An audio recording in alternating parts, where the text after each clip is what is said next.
How you doing, guys? I think we all know kids have a lot of questions as they're growing up. The younger the kid, the more questions they have.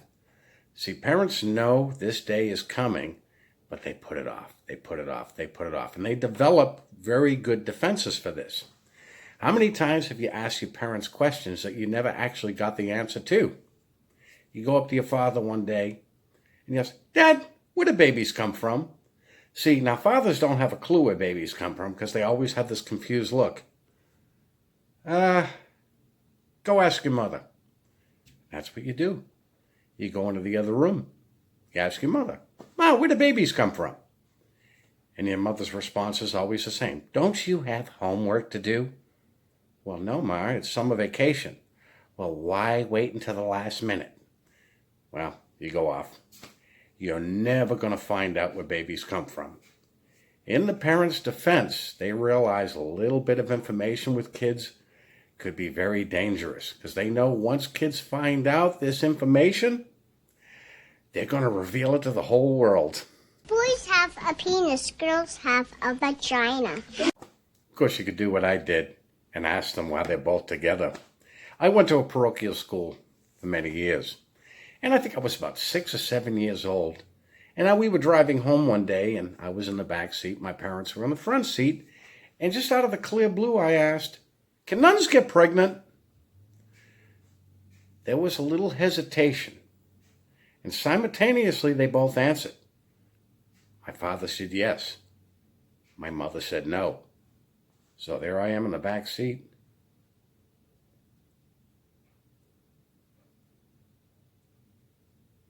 I was waiting for clarification.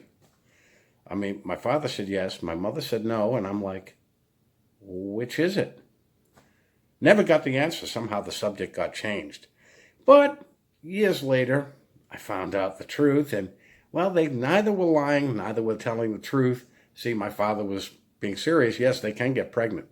My mother was answering, no, they're not supposed to. Do you remember the old Bible teach book? I believe they've changed it since in recent years.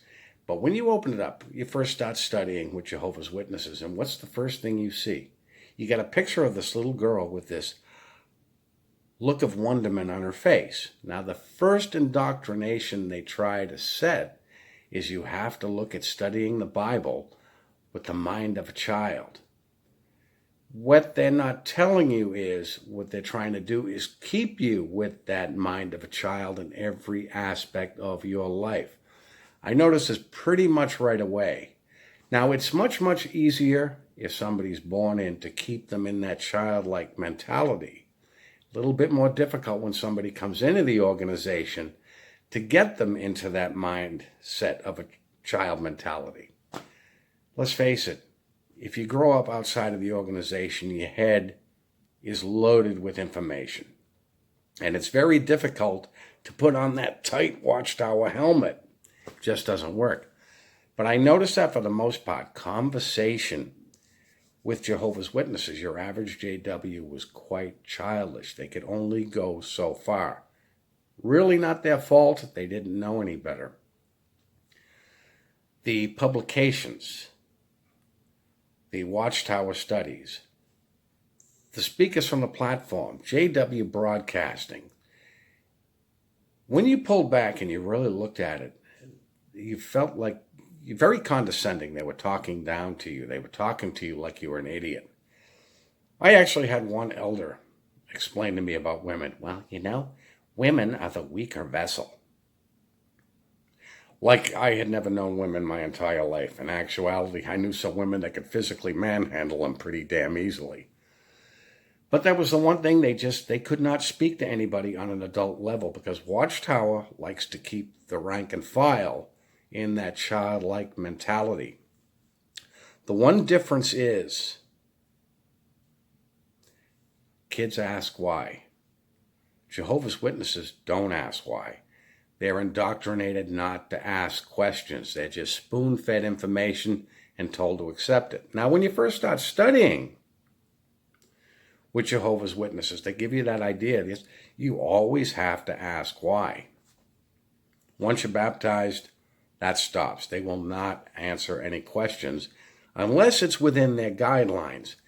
Any questions at a high caliber, you'll be hauled off into the back room and counseled. Now, Jehovah wouldn't want you to ask that, would he? Well, actually, yes, he would. But no, they want to keep you in that mindset. The first time I saw JW broadcasting, what was it, 2013 or something like that? Every JW in my congregation was having a massive orgasm over this. And I had not yet seen it. And the first time I saw it, I felt like I was watching a 1950s TV kids show. I was not very impressed, and I'm sorry, I felt like they were talking to idiots. And now, here's Brother Glit, our resident clown, who will make animals out of balloons. No, I was never very impressed, but they basically talk to children. They want to keep you in that childlike state. My Bible instructor walked around the Kingdom Hall like a badass because he was a wannabe badass. But conversations with this guy was pretty much, he didn't have a whole lot upstairs. Now, he wasn't raised in the organization, but it was obvious he didn't really live a normal life because he didn't know a whole lot. He liked to act as though he was streetwise, but he really wasn't. Like I said, he would walk around the Kingdom Hall like a badass. If you got him out of his element somewhere else, away from the JWs, away from the Kingdom Hall, he was like a timid little child. He just did not know how to deal with the real world. And this is the problem with JWs. They're fine in their element with their limited thinking and their limited conversation. But you get them out into the real world, and they're like a 3-year-old out in the streets. They don't know anything. Where that 3-year-old will ask questions, JWs do not. That's why, and we've all seen it. Get JWs out in the real world, and they shut down. Now they're no longer teaching them how to speak to the public, so they don't.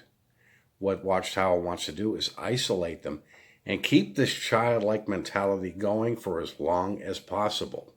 But eventually, Watchtower is going to discard the JWs. Let's face it, we all know that. When they are ready, they're going to cut them loose and invest elsewhere. And the JWs are going to be like abandoned dogs, not knowing which way to turn. And when the shit hits the fan, they're going to be the first ones to fold. Anyways, guys, that's just something I wanted to get out there. I will talk to you soon. Please feel free to leave your comment below. I'll talk to you later.